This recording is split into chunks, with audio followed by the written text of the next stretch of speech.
Huli na ba ang lahat para maglingkod sa ating Panginoon? Pag-usapan po natin 'yan sa devotion natin na ito.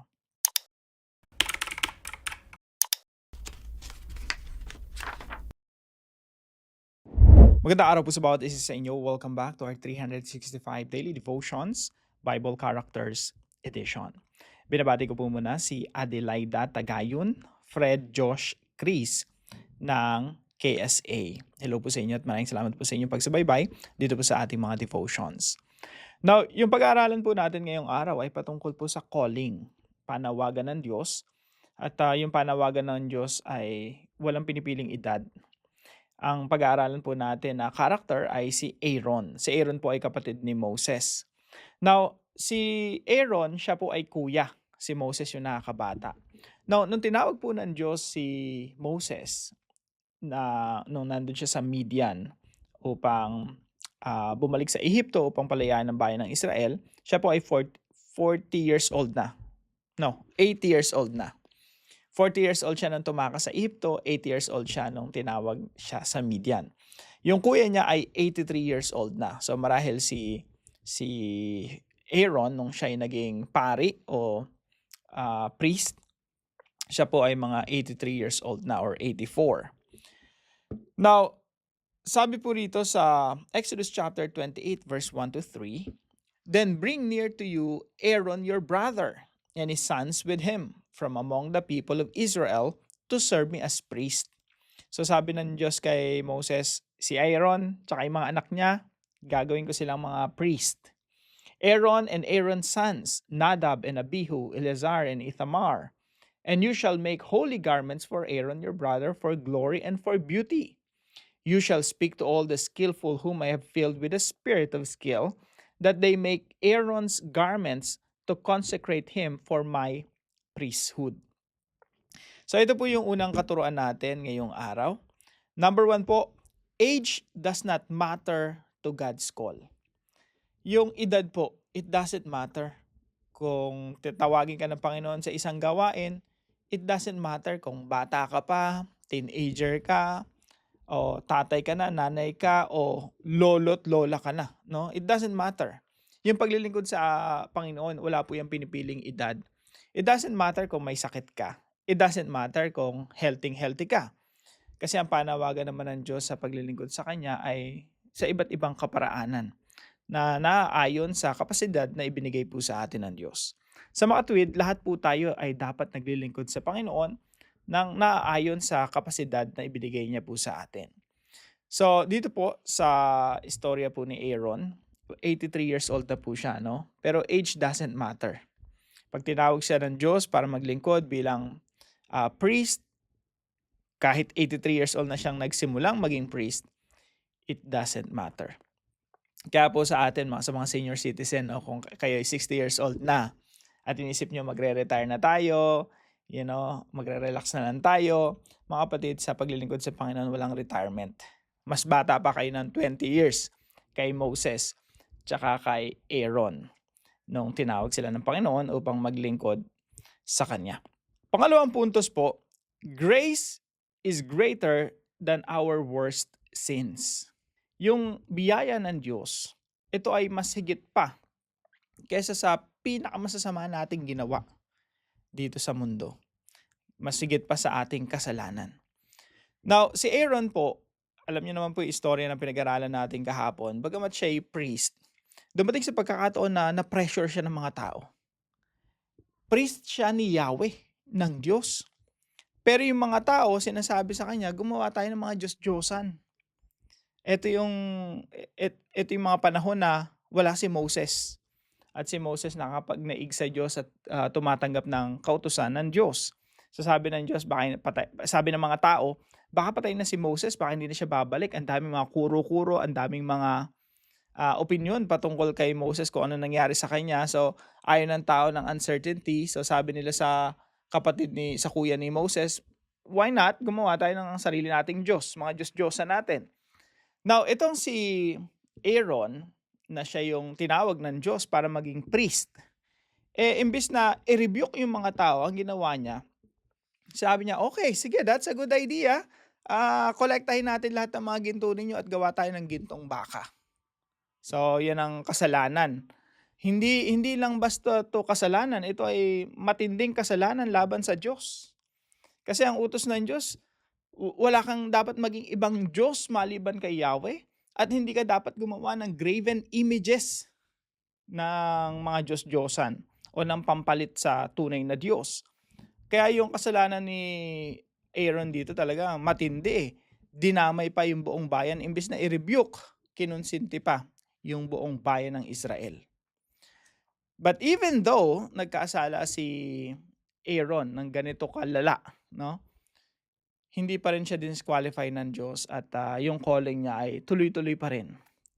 Hinayaan siya ng Diyos, sa biyaya ng Diyos, pinayagan pa rin ng Diyos si Aaron upang maglingkod sa kanya continuously. Kaya po yung grace ng Panginoon, it is greater than our worst sins. Kahit naman po tayo mga sa inyo, marami sa inyo naglilingkod sa Panginoon, no? Ako, tayo, lagi tayong nagkakasala, pero salamat sa Panginoon, hindi niya tayo dinidisqualify. Hindi niya tayo sinasabing, "Oops, sakto na yung kasalanan mo, kumbaga puno na, out ka na." No? Hindi naman tayo ginagana ng Panginoon, no? Hindi naman tayo dinidisqualify ng Panginoon. Right away, yung grace ng Panginoon, laging naririyan upang i-sustain tayo sa paglilingkod sa Kanya. Now, of course, hindi natin pwedeng abusuhin ang biyaya ng Diyos kasi ang Diyos natin ay hindi lang mapagbiyaya at mapagmahal, siya rin ay mapagdisiplina at mapagparusa. So we cannot really abuse the grace of God. So that's our point number 2, no? Grace is greater than our worst sins. Kahit gaano pa man kalala yung ating nagawang kasalanan in the past, laging mas malawak, laging mas malaki ang biyaya ng ating Diyos. Number 3 po, leadership failure does not define us. Kung tayo may nabigo bilang tatay, no? Marami tayong nagawang pagkakamali sa pamilya natin. Those sins or past sins do not define us. Ibig sabihin, there's always a brand new start with our Lord, with our God. Pwede kang magsimula ngayon. Hindi pa huli ang lahat para magbago. Hindi pa huli ang lahat para maituwid ang pagkakamali natin in the past. Hindi pa huli ang lahat para maglingkod sa Panginoon. Hindi pa huli ang lahat para magbago ng ating pamumuhay. Yung mga failures natin in the past, especially failure of leadership, it doesn't define us. We're not failures. In fact, we are victors. Tayo po ay mananagumpay sa pamamagitan ng ating Panginoong Hesukristo. Kung ikaw ay nakay Kristo, yung mga pagkahulog natin, pagkadapa natin, proseso yan, no? Journey yan. Pero it doesn't mean we are failures. Hindi ibig sabihin tayo ay mga bigo. Sa halip tayo mga mananagumpay at tayo naging mga mananagumpay because of the Lord Jesus Christ. Remember this, we are not failures. We are victors in Christ Jesus. Now, paano po natin ito i-apply sa ating mga buhay? Number 1 po, do not let your past stop you from serving God. Hindi ko alam kung anong mga nakalipas natin, no? Marahil yung iba sa atin, may kinalaman sa pamilya, no? Ang dami nating kapalpakan sa pamilya, kapalpakan sa asawa, kapalpakan sa mga anak. I don't know. Pero, tandaan natin mga kapatid, hindi pa ang huli ang lahat para maglingkod sa Panginoon. Kahit ano pa yung kasalanan na gawa natin in the past, kahit gaano pa tayo yung sa paningin ng mundo ay bigo, hindi dapat yun nakakapagpahinto sa atin pag maglingkod sa Panginoon. It doesn't matter kung tayo ay weak, mahina, hindi tayo makapagsalita, ang dami nating kahinaan. It doesn't matter kung matanda na tayo o may sakit tayo. It doesn't matter kung ano yung nakalipas natin o kasalukuyan. What matters is we are in Christ Jesus and we have an opportunity to serve the Lord. We have to grab that opportunity. Ang paglilingkod po sa Panginoon ay hindi po yan sakripisyo. Ito po ay oportunidad. It is one of the greatest privileges that we have in this world to serve our God, the King of Kings, the Lord of Lords. Wala nang masihigit pang oportunidad o pribilehiyo na maglingkod sa ating Diyos. So do not let your past stop you from serving God. May mga nagawa ba tayong nakakahiya in the past na hindi na ako pwedeng maglingkod sa Panginoon. I cannot even pronounce the name of the Lord Jesus Christ. I cannot even share the gospel because of our past.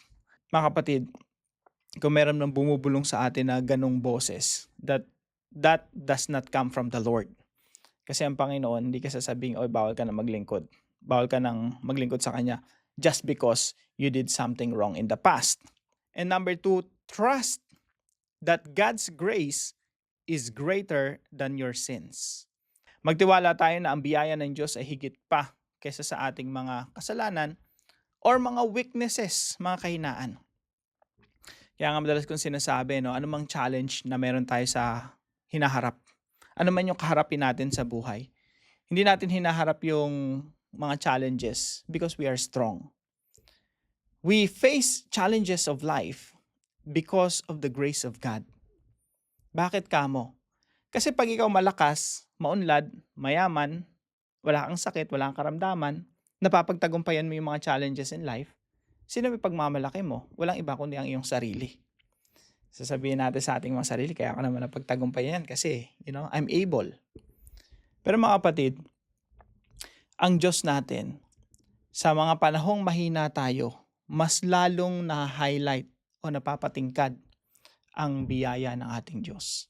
Why? Because we rely on the grace of God. Sa kabila ng ating kahinaan, nandun ang kalakasan ng Diyos. Sa kabila ng ating kakulangan, nandun ang kapunuan ng ating Diyos. Laging sapat ang biyaya ng Diyos upang pagtagumpayin tayo. At lahat ng papuri at pagpapasalamat ay dapat na ibabalik natin sa ating Diyos. So trust that God's grace is greater than our weaknesses, than our sins, than our failures. Pangatlo po, fall 7 times, rise 8 times. Ano po ibig sabihin nito? Kahit na madapa ka 7 times, lagi kang babangon, no, nang masigit pa sa iyong pagkadapa. Kung 7 beses kang nadapa, bumangon ka ng 8 beses. Hindi tayo tumitigil. We always persevere because we are in Christ. Lahat ng nakay Kristo, nagpapatuloy. Fall 7 times, rise 8 times. Sabi po sa Proverbs 24:16, for though the righteous fall 7 times, they rise again. But the wicked stumble when calamity strikes. Yung mga tao daw matutuwid, kapag nadapa sila, makapitong beses silang nabubuwal, pero bumabangon sila ng paulit-ulit. We persevere. Lalo na tayo mga kapatid, meron tayong kanya-kanyang leadership. May kanya-kanyang ibinigay ang Diyos sa atin ng mga assignment. May kanya-kanya tayong mga misyon. May iniatang ang Diyos sa iyong balikat.